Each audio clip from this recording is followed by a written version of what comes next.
सलाम, नमस्ते, जय श्री राम। आज यो भिडियो बनाउनुको मकसद हाम्रो एउटा नेपाली दाजु युक्रेनमा फँसेका छन्। उनी आज 2 वर्षदेखि युक्रेनको जेलमा छन्। अब उनको खै के गल्ती छ के गल्ती छैन, तर उहाँको सरकार चाहिँ भनिरहेछ यदि नेपाल सरकारले पहल गर्यो भने उसलाई सायद छोडिदिन्छन्। आफ्नो नेपाली भाइ हो, आखिर स्टुडेन्टको भिसामा गएर ऊ पढ्न गएको थियो, आखिर आफ्नो भविष्यको लागि र देशको भविष्यको लागि। आखिर पढेर यदि आफ्नो देशमा फर्किन्छन् कोही आफ्नो दाजुभाइ, त आफ्नो देशमा केही न केही त गर्छन् होला नि। हाम्रो सरकारले त्यति पहल गर्न पर्थ्यो। अहिले उनी 2 वर्षदेखि जेलमा छन्। अब अरूको देशमा खै ऊ छोड्छ कि छोड्दैन, कमसेकम आफ्नो नेपाल सरकारले केही पहल त गर्नुपर्छ नि। हाम्रो देशको विडम्बना नबन्न दिनुहोस् है। अहिले उनी बाँचेकै छन्।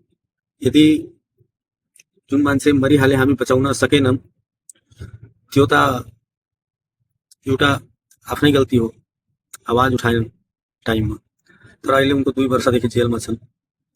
उनको लागि केही न केही नेपाल सरकारलाई त गर्नुपर्छ। नेपाल सरकारसम्म भिडियो पुर्याउनु र कमसेकम त्यति होइन त सुजन सुवेदीलाई त बचाउन सकौँ।